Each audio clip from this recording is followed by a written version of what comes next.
The PGA Tour's biggest star is heading into the most important week of his career. And right now, before he even tees it up at Shinnecock Hills, he has 3 serious concerns sitting on the table that the Tour is completely ignoring. Not rumors, not speculation. Scheffler said all 3 publicly, on the record. And the silence coming back from the Tour? That silence is the story. Personally, I think when your best player is raising red flags before his Grand Slam moment and nobody in power is responding, that's not just a Scheffler problem. That's a PGA Tour problem. Do you agree? Drop your take in the comments. If you follow PGA Tour golf beyond just the weekend highlights, subscribe. This channel is built for fans like you. Now, what exactly are these 3 concerns? Why does each one matter? And why is the timing of all this so alarming? Let's get into it. To understand why that silence is so damaging, you need to understand exactly what moment we are in right now. The US Open is weeks away. Shinnecock Hills. Scheffler visited it recently and described the green complexes as extremely difficult, saying once you start missing fairways out, there, you have no chance. This is his Grand Slam moment. Win here and he joins 7 players in all of golf history. So everything matters right now. Every rule, every setup, every scheduling decision, all of it is landing on Scheffler at exactly the same time, right before the tournament that could define his entire legacy.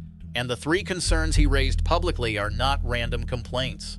Each one connects directly to how this US Open plays out. Each one reveals something broken inside the Tour that goes far beyond one player's frustration. The first concern started at a major championship just weeks ago. What Scheffler said about it was something nobody in professional golf expected, and every player on tour felt it. At the 2026 PGA Championship at Aronimink, Scheffler walked off the course after Friday's round and called the pin placements absurd. Not difficult, not aggressive. Absurd. He said it was the hard setup he had seen in his entire career, and he specifically included US Opens in that comparison. He included Oakmont. That is not a small statement. Oakmont is considered one of the most punishing US Open setups in history. For Scheffler to put Aronimink's Friday pins above, that tells you everything about how extreme that day was. He was not alone. Players across the entire field said the same thing walking off those greens.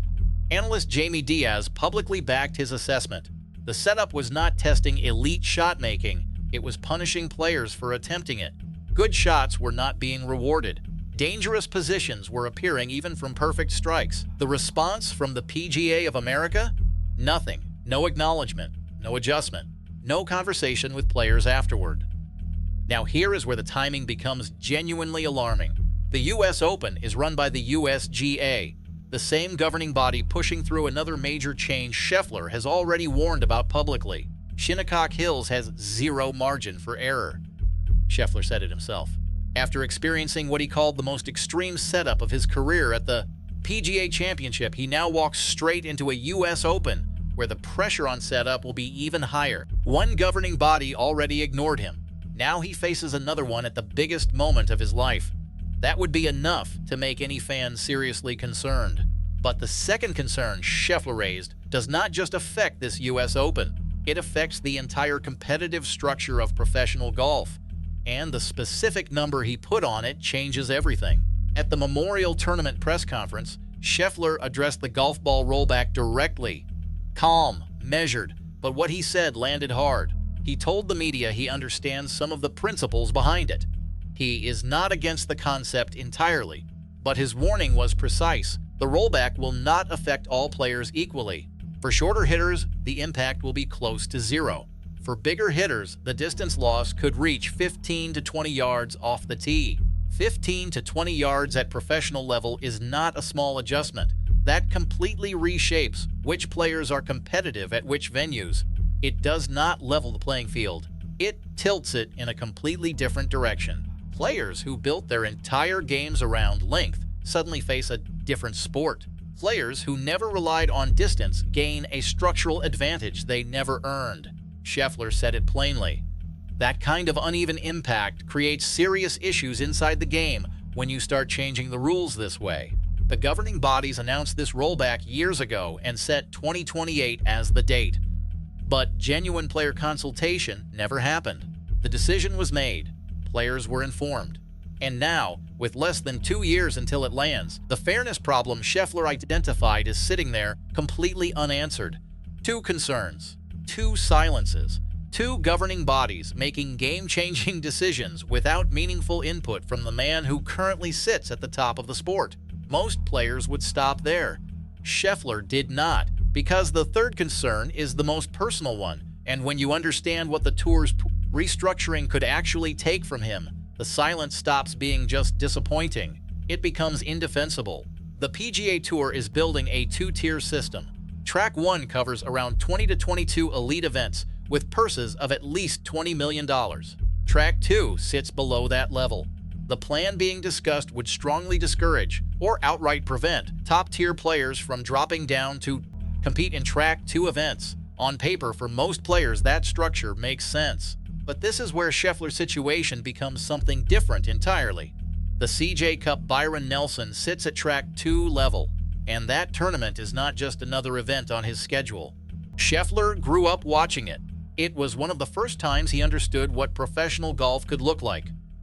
The woman he was dating at the time, now his wife, was there. His sister caddied for him. He has won it. He has spoken about it with genuine emotion.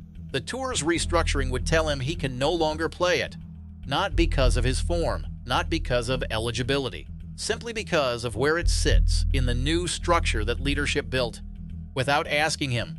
And when Scheffler was asked about his role in pushing back on these decisions, he said this: "I don't really feel like a politician. When my opinion is needed, somebody will ask me." Read that again slowly. The world's best player, the man whose face is on the front of this sport right now, is sitting outside the room where these decisions are being made, waiting to be asked. And nobody is asking. That one sentence exposes something much bigger than 3 ignored concerns.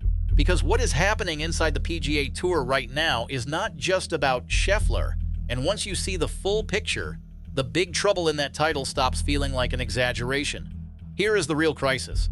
All 3 concerns, the course setup, the ball rollback, the scheduling restructuring, share the same root problem. The PGA Tour is making historic, game-changing decisions at the top without genuine input from the players competing at the bottom of every leaderboard. The Future Competitions Committee is chaired by Tiger Woods. Brian Rollback is driving structural change faster than the locker room can process, and the communication between tour leadership and its own players is broken in a way that is no longer easy to ignore. Think about what the signature event structure was originally supposed to do. Bring the elite together, give fans the matchups they wanted, strengthen the product.